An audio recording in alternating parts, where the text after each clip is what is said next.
मैं वसीम अंसारी आपका GS mentor स्वागत करता हूं आपके अपने यूट्यूब चैनल एडवाइट कंपटीशन क्लासेस में। दोस्तों, हमने कल संविधान के बारे में पढ़ा था, संविधान की डेफिनेशन को जाना था कि संविधान एक्चुअल में होता क्या है, संविधान कैसे जो था, संविधान को हम कैसे डिफ़ाइन कर सकते हैं, ये चीज़ हमने देखी थी अपने कॉन्सेप्ट में और मैंने लिखवाया भी था। उसके बाद आपको स्टेट के बारे में बताया था कि स्टेट एक्चुअल में क्या होता है, क्या कंडीशंस होती हैं स्टेट के लिए जो स्टेट को फॉलो करती हैं, उसी कंडीशन के अकॉर्डिंग हम किसको स्टेट कह सकते हैं या स्टेट नहीं कह सकते हैं। जब भी हम संविधान की बात करते हैं दोस्तों, तो उसमें स्टेट वर्ड्स जो आता है वो हमारा किसी नेशंस के लिए आता है या किसी देश के लिए आता है। थोड़ा सा रिवीजन करेंगे, फिर उसके बाद आगे की ओर बढ़ेंगे। हमारा नए टॉपिक राज्य व्यवस्था में जो हम कल पढ़ रहे थे, लेकिन टेक्निकल इशू की वजह से जो था वीडियो क्रॉप हो गई थी। दोस्तों आगे की ओर बढ़ेंगे, पहले स्टेट के बारे में हम थोड़ा सा जान लेते हैं, रिवीजन कर लेते हैं क्या होता है एक्चुअली। तो स्टेट के लिए नंबर 1 क्या कंडीशन होनी चाहिए, पहले तो वो सॉवरेन होना चाहिए, संपन्न होना चाहिए, यानी उसका उस देश के ऊपर किसी भी तरह का कोई भी एक्सटर्नल प्रेशर नहीं होना चाहिए। वो अपने इंटरनली मामलों में खुद ही फैसले लेने के लिए स्वतंत्र होना चाहिए, फ्री होना चाहिए, इंडिपेंडेंट होना चाहिए, किसी भी तरह का उसके ऊपर कोई भी प्रेशर नहीं होना चाहिए। तो पहली बात ये है, सॉवरेन होना चाहिए यानी संपन्न होना चाहिए। सेकंड कंडीशन नंबर 2 में था, आप जो है एक लैंड होना चाहिए। कोई भी कंट्री है तो उसके पास अपना एक लैंड एरिया होना चाहिए, एक ज़मीन होना चाहिए उसके पास। अगर वो लैंड है कंट्री के पास तो वो एक नेशंस के कैटेगरी में आ सकता है।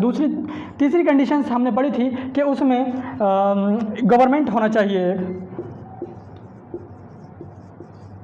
गवर्नमेंट होना चाहिए, यानी उस देश को एक लीडर चाहिए, एक लीडर भी होना चाहिए। ठीक है। 4th कंडीशन थी हमारे पास एक पॉपुलेशन। 3rd कंडीशन दोस्तों पहले कर लेते हैं और 4th कंडीशन जो है हम थोड़ा बाद में रखेंगे। 3rd कंडीशन जो है वो हमारी क्या रहेगी, पॉपुलेशन यानी जनसंख्या, यानी जनसंख्या हमारे पास होना चाहिए। और 4th कंडीशन में जो हम देख रहे थे वो देख रहे थे कि एक गवर्नमेंट होना चाहिए किसी भी स्टेट के पास।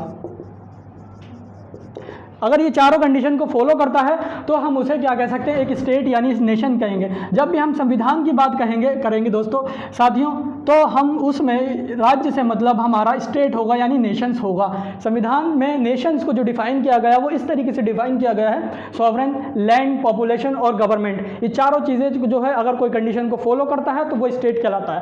दोस्तों संविधान की डेफिनेशन को हमने कल जाना था कि एक्चुअल में संविधान क्या होता है, तो थोड़ा सा रिवाइज करके हम आगे की ओर बढ़ेंगे। संविधान में क्या था, तो डेफिनेशन में क्या था, नियम और कानून और परंपराओं का कलेक्शन यानी संकलन ही संविधान कहलाता है, जिस पर किसी देश को राज कर सकता हो। तो संविधान की डेफिनेशन फिर से लिखेंगे, नियम कोमा कानून या परंपराओं का संकलन,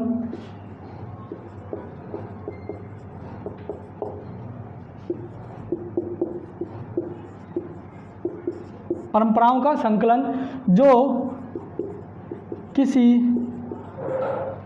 देश पर शासन करने के लिए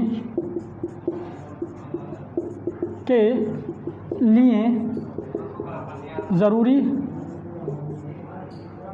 होता है,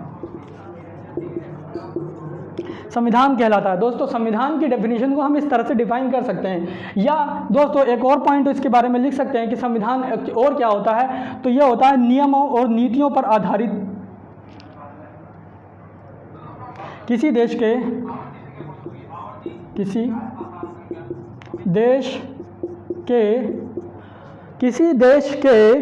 शासन के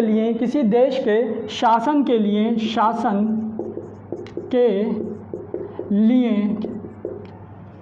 आधारित, किसी देश के शासन के लिए आधारित सिद्धांतों या नीतियों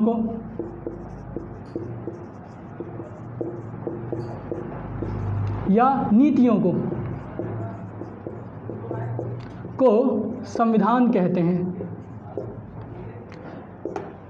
संविधान कहेंगे। दोस्तों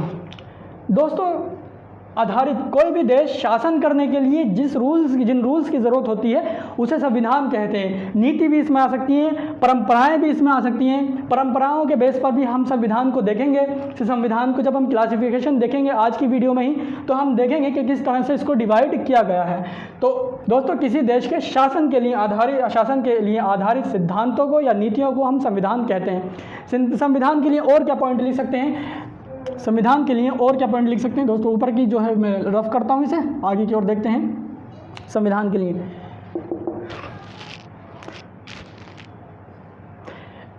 नंबर 1, इसके लिए इस संविधान को यानी इसे वैधानिक मान्यता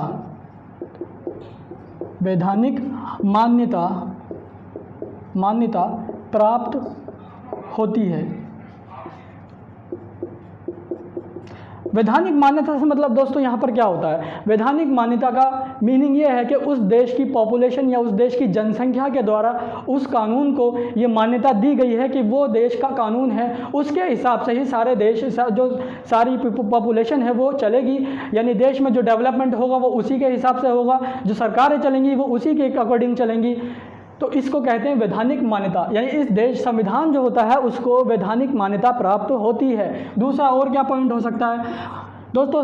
संविधान जो होता है वो सर्वोच्च परि होता है, यानी वो उसके ऊपर कोई भी और दूसरा कानून लागू नहीं होता है। संविधान सबसे ऊपर होगा। किसी भी नेशंस के में जो रूल्स होते हैं वो रूल्स सबसे ऊपर होते हैं। जो संविधान, जो कॉन्स्टिट्यूशन लिख दिया जाता है या जो शासन करने के लिए ज़रूरी होता है, वो संविधान उस देश का संविधान सबसे ज़रूरी, सबसे ऊपर होता है। तो इसमें सेंटेंस को लिख सकते हैं दोस्तों किस तरीके से कि संविधान सर्वोच्च परि होता है। देश के लिए संविधान सर्वोच्च परि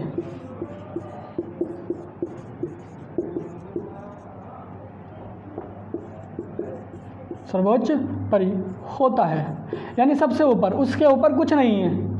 संविधान जो होता है वो देश का सबसे ऊपर होता है, उसके ऊपर कुछ नहीं है। सारी बॉडीज़, चाहे वो हमारी नेशनल बॉडीज़ हो, चाहे वो हमारे संविधान के दायरे में रहने वाली सुप्रीम कोर्ट, हाई कोर्ट, चाहे जो भी हो, चाहे सरकारें क्यों ना हो दोस्तों, सारी की सारी जो बॉडीज़ होती हैं वो सब के सब सरकार जो है संविधान के दायरे में आती हैं। कोई भी सरकार अगर शासन करती है किसी भी देश पर तो वो संविधान के दायरे में रहकर ही करती है। आगे हम देखेंगे, उस पर और विस्तृत चर्चा करेंगे आगे की ओर। फिलहाल हम आगे बढ़ते हैं। तो हमने देखा क्या, संविधान को वैधानिक मान्यता प्राप्त होती है। दूसरी डेफिनेशन जो हमने संविधान की देखी थी कि देश पर शासन करने के लिए आधारित जो नीति और सिद्धांत होते हैं उनको ही संविधान कहा जाता है, संविधान जो होता है उसको वैधानिक मान्यता भी प्राप्त होती है। और तीसरे नेक्स्ट पॉइंट क्या होता है कि देश के लिए संविधान सर्वोच्च परि होता है।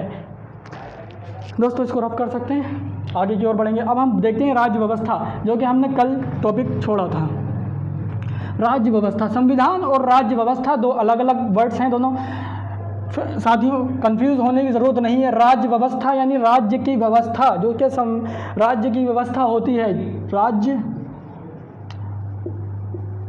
राज्य व्यवस्था इसके अंदर ही हमने स्टेट को डिफाइन किया था, यानी राज्य को और व्यवस्था। तो राज्य व्यवस्था यानी राज्य को चलाने वाली जो व्यवस्था होती है उसी को ही संविधान कहते हैं। जैसे तो इसकी डेफिनेशन हम क्या लिख सकते हैं, राज्य व्यवस्था की डेफिनेशन लिख सकते हैं, संविधान को व्यवहार में लाने के लिए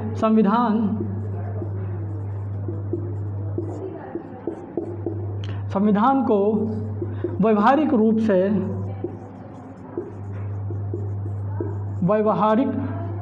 से प्रयोग में लाने के लिए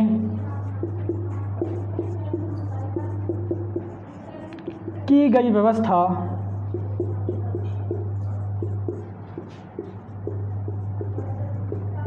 ही राज्य व्यवस्था कहलाती है।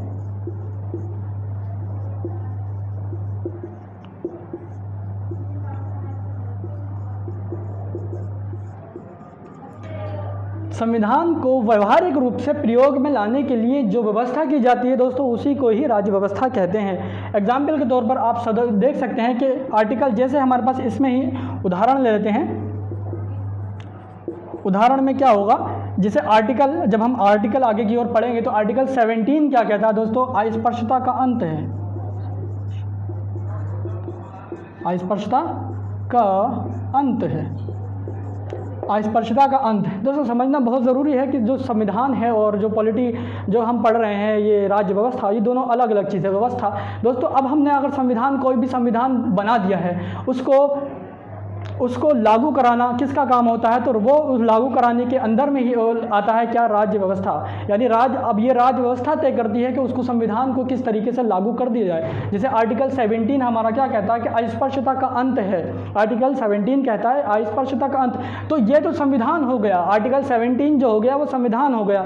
क्या आर्टिकल 17 में आपने लिख दिया कि एक नियम लिख दिया कि अस्पृश्यता का अंत करना, यानी उसको छुआछूत ख़त्म करना है किसी भी तरीके से हमें। तो अब इस आर्टिकल को लागू कराने का काम राज्य व्यवस्था का होता है कि ये लागू कराती है, तो ये देखती है कि ये लागू करती है कि किस तरीके से जो है इसको लागू करना है और किस तरीके से इसको लागू नहीं करना है। तो राज्य व्यवस्था में हम दोस्तों यही जानेंगे, संविधान का व्यवहारिक रूप से प्रयोग में लाना, किस तरीके से उसको प्रयोग में लाना है, लाने के लिए जो व्यवस्था की जाती है उसको ही हम क्या कहते हैं, राज्य व्यवस्था कहते हैं। ये तो हो गई दोस्तों, हमने जो कल वर्ड डिफाइन किए थे और जो छूट गया था हमारा वो। दोस्तों अब बात करते हैं हम कि एक्चुअल में हमें संविधान की ज़रूरत क्यों पड़ रही थी, संविधान का एक्चुअल में महत्व क्या है, क्यों हमें ज़रूरत पड़ी कि क्या एक संविधान होना चाहिए। साथियों, अगर किसी भी देश में कोई संविधान नहीं, ज़रा सोचिए थोड़ा सा, अगर किसी भी देश में कोई संविधान नहीं है, वहाँ पर कोई सरकार नहीं होगी तो लोग अपनी मनमर्जी करेंगे, कोई किसी का अकॉर्डिंग चलेगा, कोई कैसे चलेगा। तो इसके लिए व्यवस्था की जाती है कि एक संविधान का निर्माण होना ज़रूरी है, चाहे वो कैसा भी हो, लिखित हो या नॉन रिटन हो, चाहे रिटन हो या नॉन रिटन हो, लिखित हो या अलिखित हो या परंपराओं पर आधारित हो, वो कैसा भी हो, लेकिन एक संविधान होना चाहिए। तो इसके लिए हम आगे को जानते हैं दोस्तों कि संविधान का महत्व क्या है। संविधान का महत्व क्या है?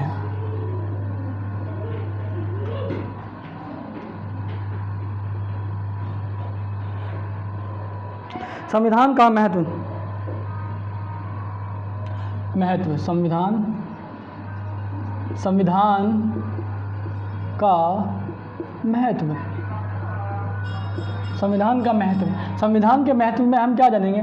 नंबर 1, पहला पॉइंट, संविधान देश की शासन प्रणाली के लिए ज़रूरी होता है। किसी भी देश पर शासन करने के लिए ये ज़रूरी होता है कि वहाँ का संविधान कैसा है, कि वहाँ का संविधान एकतात्मक है या लोकतांत्रिक है।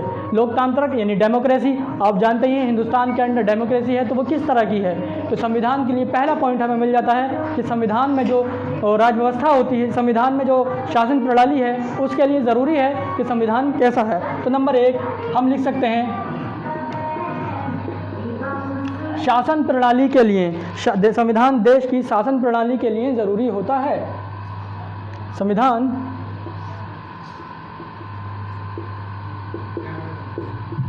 देश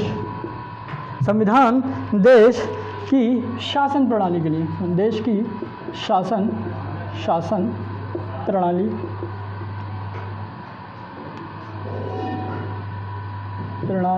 को तय करता है,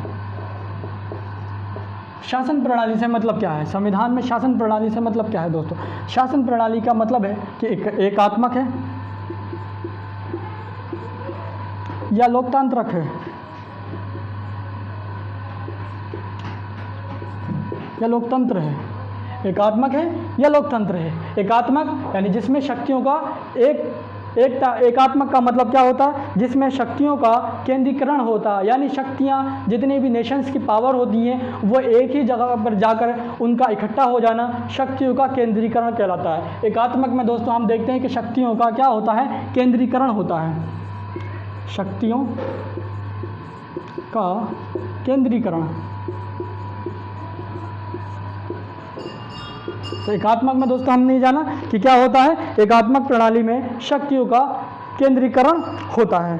तो राज्य व्यवस्था में हमने जाना कि संविधान जरूरी क्यों होता है। इसका पहला महत्व क्या है कि संविधान देश की शासन प्रणाली को तय करता है। संविधान जो होता है वो देश की शासन प्रणाली को तय करता है कि एक्चुअल में संविधान शासन प्रणाली कैसी होगी, उस पर राजतंत्र होगा या उस पर लोकतंत्र होगा या उस पर एकात्मक प्रणाली के तहत शासन किया जाएगा। ये संविधान ही तय करता है दोस्तों। अगर संविधान नहीं होगा तो हम ये तय कैसे करेंगे कि संविधान जो है, जो शासन प्रणाली है वहाँ उस देश की शासन प्रणाली है या नेशंस की शासन प्रणाली है वो कैसी है। पहले के टाइम में दोस्तों जब हम राजा और महाराजाओं के टाइम में अगर हम जाते हैं तो उस टाइम में क्या हुआ करता था वहाँ पर कोई संविधान या कोई रूल्स नहीं हुआ करते थे। वहाँ पर राजा के बाद ही राजा उसका पुत्र बनता था। इसी तरह से वो होता था एकात्मक प्रणाली, यानी वहाँ पर जो शासन हुआ करता था उसके बाद या परंपराओं पर आधारित हुआ करता था दोस्तों। तो इस तरह से हमें पहला महत्व मिल गया कि संविधान देश की शासन प्रणाली को तय करता है कि वहाँ की शासन प्रणाली कैसी होगी। दूसरा पॉइंट दोस्तों हम बात करते हैं इसमें, शासन प्रणाली कैसी होगी, लोकतंत्र होगा या संघात्मक होगा या हमारा लोकतंत्र होगा। ठीक है, ये तो हो गया लोकतंत्र। दूसरा इस एक में एक पॉइंट और ले सकते हैं कि संघात्मक या एकात्मक होगा या संघात्मक होगा। संघात्मक का मतलब क्या है, यानी शक्तियों का थोड़ा सा विकेंद्रीकरण इसमें देखने को मिलता है। शक्तियों का क्या होगा, विकेंद्रीकरण। शक्तियों का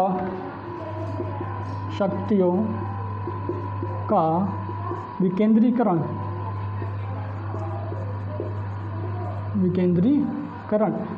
दोस्तों संघात्मक को हम और डिटेल में समझेंगे सेपरेट लेक्चर में, लेकिन फ़िलहाल ये समझ लीजिए कि कुछ शक्तियाँ जो होती हैं वो राज्य के पास होती हैं और कुछ शक्तियाँ जो होती हैं वो केंद्र के पास हो सकती हैं। थोड़ा सा इसको इस तरह से डिफाइन कर सकते हैं, यानी विकेंद्रीकरण का मतलब होता है थोड़ा सा शक्तियों का बंटवारा हो जाना। जैसे हम देखते हैं हमारे जो इंडिया में का संविधान है वो किस तरह का संविधान है, तो राज्य के पास भी कुछ पावर होती है और कुछ सेंट्रल के पास पावर भी होती है। लेकिन अगर दोस्तों अगर यहीं पर राष्ट्रपति शासन लग जाए, आपातकालीन की स्थिति को अगर बन जाए, तो वहाँ पर शक्तियों का केंद्रीकरण होता है। केंद्रीकरण का मतलब क्या है कि यहाँ पर अगर राष्ट्रपति शासन देश में कभी लग जाता है तो सारी जो पावर्स होती हैं वो किसके पास चली जाती हैं, वो राष्ट्रपति के पास चली जाती हैं। या किसी स्टेट की अगर हम बात कर लेते हैं, किसी स्टेट में अगर शासन जो है राष्ट्रपति शासन लग जाता है तो उस स्टेट का जो सीएम होता है उसकी पावर खत्म हो जाती है और वो जो होता वहाँ उस स्टेट में क्या होता है कि राष्ट्रपति का शासन लग जाता है। दोस्तों ये भी एक अलग तरह की जो राष्ट्रपति की कार्य करने की प्रणाली है, इसको भी हम आगे की और डिफाइन करेंगे। अभी तो हम सिर्फ ये देख रहे हैं कि एक्चुअल में संविधान क्या होता है और उसके महत्व क्या होते हैं। दोस्तों ये एक रूपरेखा है संविधान को तैयार करने की, संविधान को समझने की। यहाँ से आपको संविधान में एक समझ डेवलप होगी कि एक्चुअल में हमें संविधान को पढ़ना कैसे होता है। हमें हर एक वर्ड का मीनिंग जानना होता है, पता करना होता है कि एक्चुअल में इस वर्ड का मीनिंग क्या होता है। तो पहला महत्व हमने देखा, संविधान देश की शासन प्रणाली को तय करता है, चाहे वो लोकतंत्र हो चाहे हमारा एकात्मक हो। शक्तियों का एकात्मक में यानी हमारे शक्तियों का केंद्रीकरण होता है और संघात्मक में यानी शक्तियों का विकेंद्रीकरण हम देखने को मिल सकता है। तो इसको रफ करते हैं, बाकी आगे की ओर चलते हैं। दूसरा पॉइंट नंबर 2 हम देखते हैं।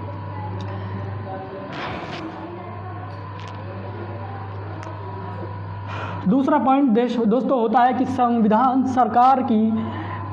सरकार को तय करता है कि सरकार किस तरह की होगी। शासन प्रणाली दोस्तों एक अलग चीज़ है, सरकार का स्वरूप तय करना एक अलग चीज़ है। कि देखिए दोस्तों अभी देखते हैं नंबर 1, नंबर 2 क्या होता है। संविधान सरकार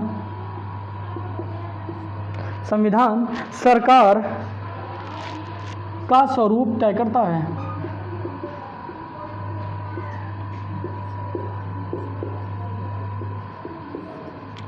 दोस्तों शासन प्रणाली एक अलग चीज़ थी, स्वरूप तय करना एक अलग चीज़ है। दोनों में थोड़ा सा डिफरेंस है, समझिए।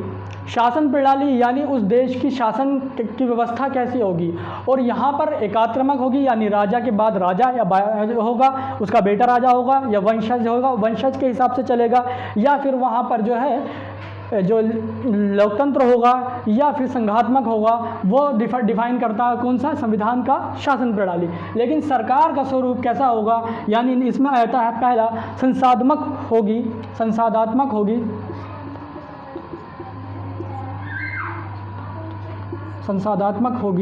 संसाधात्मक होगी या दूसरा होता है हमारा अध्यक्षात्मक होगी।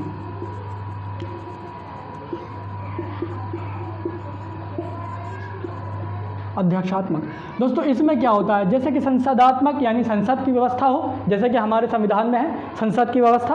आप देख सकते हैं हमारे पास एक लोकसभा है, एक राज्यसभा है, तो फिर उसमें अध्यक्ष भी होता है, राष्ट्रपति भी है, तो ये सब संसद है। तो संसदात्मक प्रणाली का व्यवस्था है, यानी एक सरकार जो कि लोगों के द्वारा चुनी जाएगी, तो उसको बोलते हैं संसदात्मक व्यवस्था, जिसमें संसद की व्यवस्था होती है।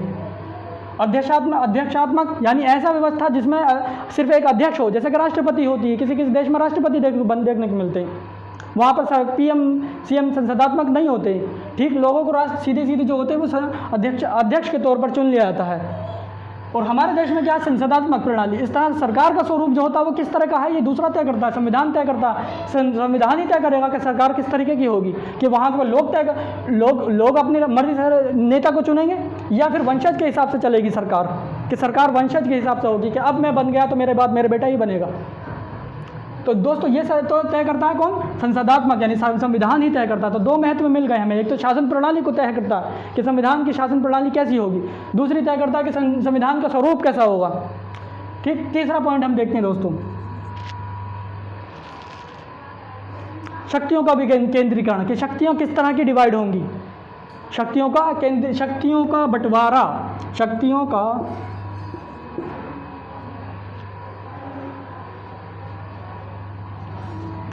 सरकार के अंगों को इस तरह से लिखेंगे, सरकार के अंगों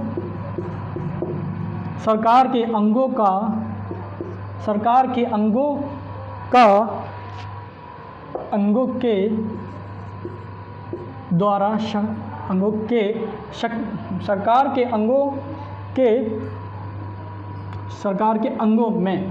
सरकार के अंगों में शक्तियों का बंटवारा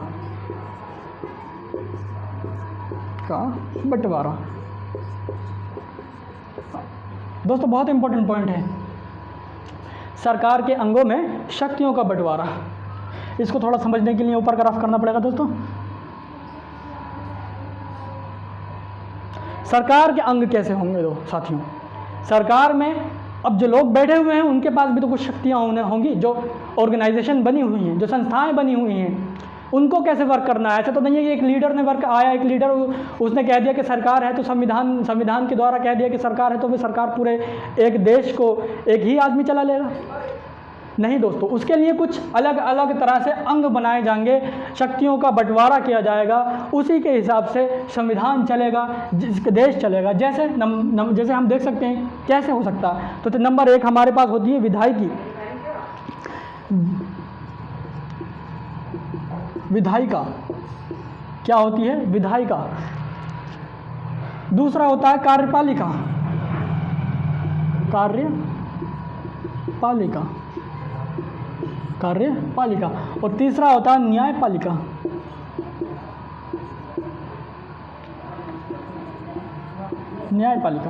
दोस्तों आप देख सकते हैं, आप अपने संविधान को बिल्कुल फ्रंट पर रखिए। जब भी संविधान पढ़ते हैं तो आप अपने संविधान को बेसिक नॉलेज के तौर पर सिर्फ देखिए। थोड़ा सा संविधान की जब हम रूपरेखा तैयार करते हैं तो थोड़ा सा हमें सामने रखना पड़ता है किसी चीज़ को, कि संविधान है। देखिए हमारे संविधान में है ना विधायिका कानून बनाती है, ये सरकार का तो अंग है। किसका अंग है, सरकार का अंग है विधायिका। कार्यपालिका काम होता है कि सरकार ने, विधायिका ने जो कानून बनाया है उसको लागू कैसे कराना है, सरकार विधायिका का कार्यपालिका का काम होता है। न्यायपालिका, ये जो दो कानून बना रही हैं उसकी व्याख्या करना न्यायपालिका का काम होता है। दोस्तों तीनों डिफरेंट है, अलग अलग है, और सरकार के ही अंग हैं, ये सरकार के ही अंग हैं। विधायिका यानी कानून बनाने का काम इसका होता है, विधायिका का काम होता है कानून को बनाना,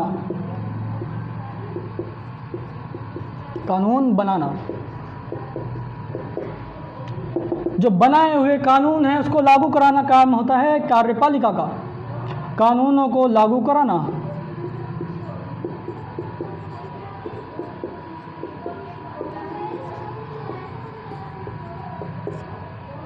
और न्यायपालिका का काम होता है कि न्याय दिलाना, या फिर जो संविधान बना हुआ है उसकी व्याख्या करना। कभी कभी दोस्तों संविधान एक्चुअल में समझ में ही नहीं आता है, किसी को कोई आर्टिकल या कोई संविधान का संशोधन होता है तो उसके लिए बनाए गए हैं न्यायपालिका।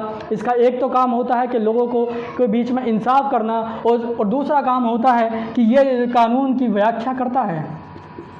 व्याख्या करना, व्याख्या करना। तो ये सरकार के अंग है दोस्तों, क्या है, सरकार के अंग है। अब सरकार, संविधान ही तय करता है कि सरकार के जो शक्तियों का बंटवारा है वो किस किस तरह की। देखिए ना, शक्ति है, कानून बनाने की शक्ति किसके पास है, विधायिका के पास।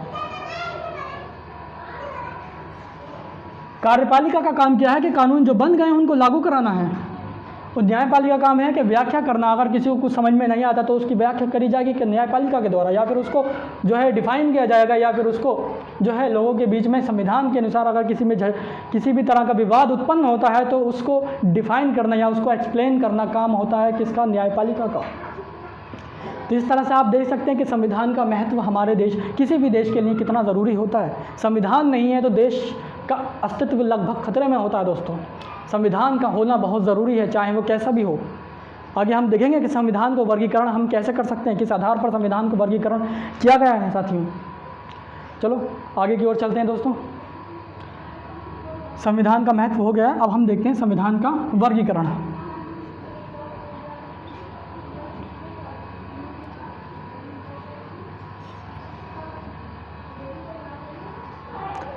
संविधान का वर्गीकरण,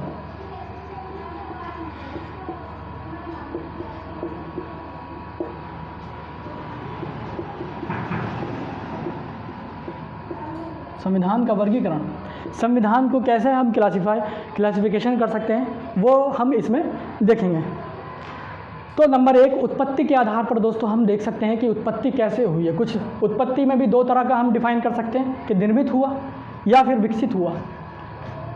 निर्मित होने का मतलब क्या है दोस्तों कि कुछ चंद लोग बैठे, कमेटी हुई, बैठी, समिति बनी है, उन्होंने डिफाइन कर दिया, संविधान को बनाया, चाहे 2 साल लगे चाहे 3 साल लगे, यानी एक कमेटी के द्वारा बनाया गया ऐसा जो संविधान होता है वो निर्मित संविधान कहलाता है। तो नंबर 1 हम देख सकते हैं, नंबर 1 दोस्तों, उत्पत्ति के आधार पर, उत्पत्ति के आधार पर, उत्पत्ति के आधार पर क्या होता है, एक तो होता है निर्मित संविधान, निर्मित, दूसरा होता है विकसित।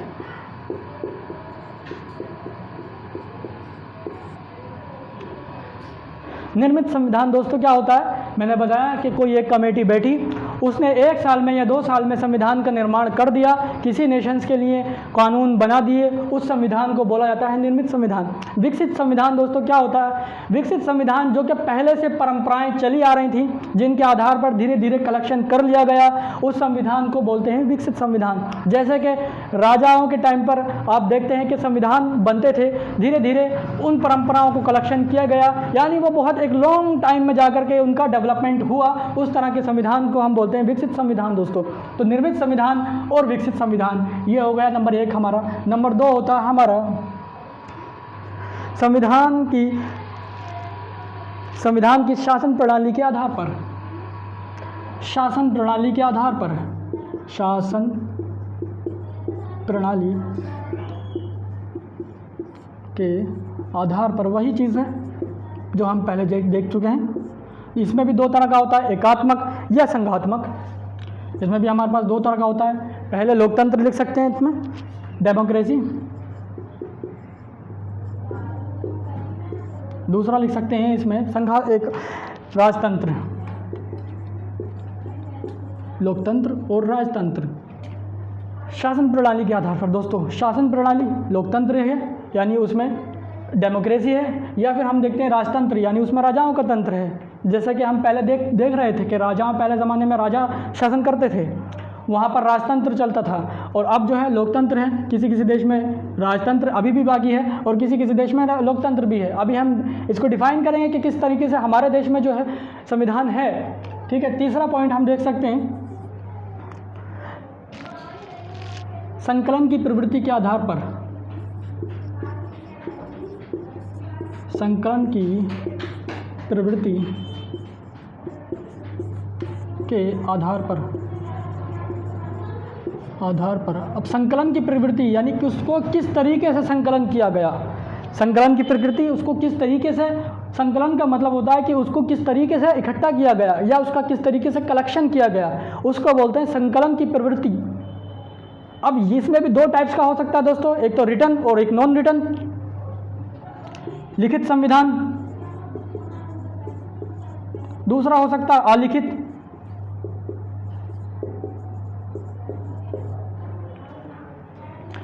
संकलन की प्रवृत्ति यानी उसमें जो नियम कानून थे, जो परंपराएं थी, जो संविधान को उसमें कैसे कलेक्शन किया गया, लिखित उसको रिटर्न तरीके से लिखा गया है, रिटर्न तरीके से कलेक्शन किया गया है, या फिर उसका अलिखित है, मोरल ही जो परंपराएं थी उन परंपराओं को संविधान मान लिया गया।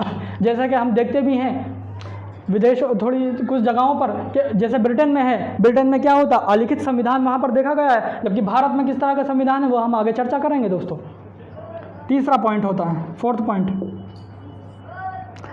संघ के आधार पर। फोर्थ पॉइंट है हमारा दोस्तों संघ के आधार पर, संघ के आधार पर।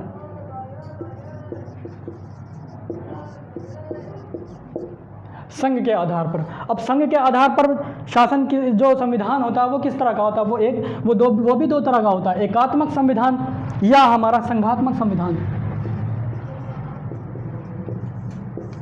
या संघात्मक। एकात्मक संविधान या संघात्मक संविधान। एक लास्ट टाइप का संविधान और बचता है हमारे पास दोस्तों, हम ऊपर लिखेंगे रफ करके, पांचवा, जिसमें हम देख सकते हैं प्रकृति के आधार पर, यानी उसकी जो है संशोधन की प्रकृति के आधार पर। पांचवा हमारा है संशोधन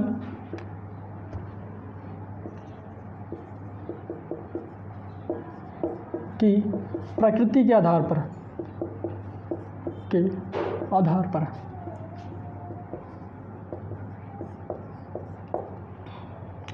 प्रकृति के आधार पर दोस्तों कैसे संविधान होता है, इसमें भी दो तरह का संविधान, दो तरीके का संविधान दोस्तों देखने को मिलता है। नंबर एक हमारे पास कौन सा होता है, लचीला संविधान,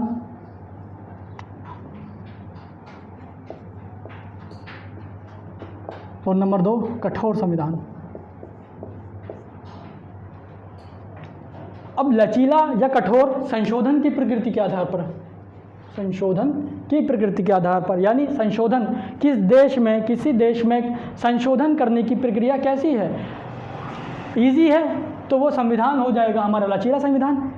जैसे कि किसी ने अपने देश में होता है, किस तरह का होता है, क्या होता है दोस्तों, संशोधन की प्रकृति कैसी होती है, एक होता है सिंपल साधारण बहुमत। उस साधारण बहुमत के द्वारा क्या होता है, जो संविधान में संशोधन होता है वो बहुत ईजी तरीके से हो जाता है। और हम देख भी पाते हैं कि लचीला संविधान है दोस्तों, जैसे कि हमने देखा अभी कोरोना वायरस के जब टाइम पीरियड चल रहा था उस टाइम हमने देखा संशोधन की ज़रूरत हमें पड़ रही है, और ऐसा नहीं है कि अब से ही पड़ी है, संशोधन की टाइम की ज़रूरत हमें शुरू से ही पड़ी है। जब वक्त बदलता है, टाइम बदलता है, संविधान में संशोधन करना ज़रूरी होते हैं। तो हमने देखे थे कि दोस्तों के जो हाई कोर्ट है, सुप्रीम कोर्ट है, उसमें जो सुनवाइयाँ चल रही हैं वो किस तरीके से चल रही हैं, डिजिटल के माध्यम से चल रही हैं, डिजिटल। तो आगे संशोधन की ज़रूरत पड़ सकती है इसमें भी कि हम किस तरीके से संशोधन कर सकते हैं। तो संशोधन की प्रकृति को डिफाइन करेगा कि संशोधन जो है वो लचीला है या कठोर है, संविधान किस तरह का लचीला है या कठोर है। संविधान में संशोधन होना ज़रूरी होता है, समय के टाइम के अनुसार, टाइम की ज़रूरत रहती है संविधान में संशोधन की। तो लचीला है तो बहुत इजी तरीके से हम संविधान में संशोधन कर सकते हैं, और अगर संविधान किसी देश का कठोर है तो इसका मतलब वहाँ पर संविधान में संशोधन करना थोड़ा मुश्किल काम है, ज़्यादा मुश्किल काम है। तो प्रकृति के आधार पर हमने देखा 5 तरीके के हमने संविधान संशोधनों का वर्गीकरण किया है दोस्तों। ये अलग अलग टाइप्स नहीं है, ये एक ही संविधान के टाइप्स हो सकते हैं, एक ही संविधान की क्या हो सकते हैं, एक ही संविधान के टाइप्स होते हैं। जैसे अब हम भारत के संविधान की बात करेंगे साथियों, तो हमारा जो भारत का संविधान है वो निर्मित संविधान है। कैसा है यहाँ पर भारत का संविधान, कैसा है, निर्मित। बिल्कुल दोस्तों, एक कमेटी बनी थी, आगे डिफाइन करेंगे उसको कैसी, और 2 साल या कुछ दिनों में जो था संविधान का निर्माण किया गया। तो संविधान कैसा था भारत का संविधान, निर्मित संविधान। ऐसा नहीं है कि पहले से वक्त से जो है हमने जो है बहुत टाइम से हम संविधान का डेवलपमेंट कर रहे थे, नहीं, हमने संविधान को निर्मित किया। हाँ, ये सही है कि टाइम लगा कि हमें 2 साल या 3 साल इसको संविधान को बनाने में लगे, लेकिन कमेटी थी, एक प्रॉपर कमेटी तय की गई थी इसके लिए कि संविधान को कौन बनाएगा, कौन नहीं बनाएगा, कौन इसका लीडर होगा, कौन नहीं होगा इसका लीडर। इस सब चीज़ों को ध्यान में रखते हुए संविधान का निर्माण किया गया था। तो भारत में संविधान किस तरीके का है, निर्मित संविधान है दोस्तों। कभी आपको ऑप्शन में देखने को मिल सकता है कि भारत के संविधान किस तरीके का, निर्मित संविधान है। दूसरा, भारत में संविधान कैसा है, लोकतंत्र संविधान। भारत का संविधान कैसा है, लोकतंत्र है। आप देख रहे हैं ये भी भारत का है, ये भी भारत का है, ये सब नेचर है। एक तरह से हम इसको नेचर के हिसाब से डिफाइन कर रहे हैं दोस्तों।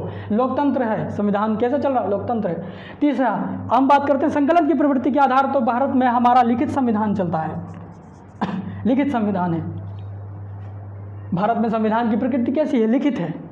तीसरी कंडीशन, फोर्थ कंडीशन, भारत में जो शासन है कैसा होता है, तो संघात्मक है। ये भारत का संविधान है, संघ है। ये कैसा है, ग्रुप।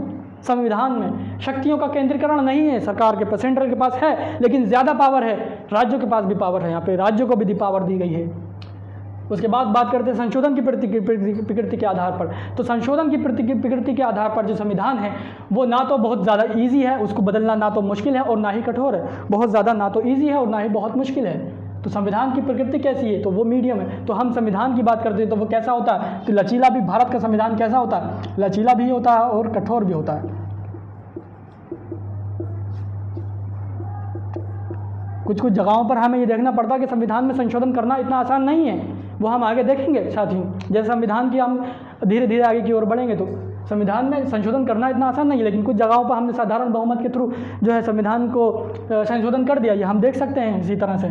तो ये होता है हमारा। ये तो दोस्तों आज इतना ही हम रहने दें, बाकी क्लास जो है वो हम कल की ओर देखेंगे नेक्स्ट वीडियो में। तो एक बार रिवीजन कर लेते हैं इसमें। संशोधन की प्रकृति के आधार पर लचीला और कठोर दो तरह का होता है। संकलन की उत्पत्ति के आधार पर निर्मित और विकसित संविधान देखने को मिले हमें। शासन की प्रणाली के आधार पर लोकतंत्र और राजतंत्र देखने को मिले। संकलन की प्रकृति के आधार पर भी हमने लिखित और अलिखित संविधान को देखा दोस्तों, और हम इसको आगे डिफाइन करेंगे किस तरीके से। ये तो एक रूपरेखा है, हम जान रहे हैं कि संविधान को एक्चुअल में हमें पढ़ना कैसे है, संविधान क्या है, कैसे संविधान का निर्माण धीरे धीरे हम कॉन्सेप्ट डेवलप कर सकते हैं कि एक्चुअल में संविधान का डेवलपमेंट हुआ कैसे, किसी भी देश के लिए ज़रूरी है तो ज़रूरी है क्यों, संविधान के बिना देश है या नहीं है, ये सब हमें जानना ज़रूरी है। दोस्तों इसको रफ करते हैं। तो अगर आपको हमारी वीडियो पसंद आई हो दोस्तों तो आप हमारी वीडियो चैनल को सब्सक्राइब कर सकते हैं और लाइक कर सकते हैं, कमेंट कर सकते हैं दोस्तों। बेल आइकन को प्रेस कीजिए ताकि हमारी जो नोटिफिकेशन है वो आपको प्रॉपर तरीके में मिलती रहे। थैंक यू, धन्यवाद।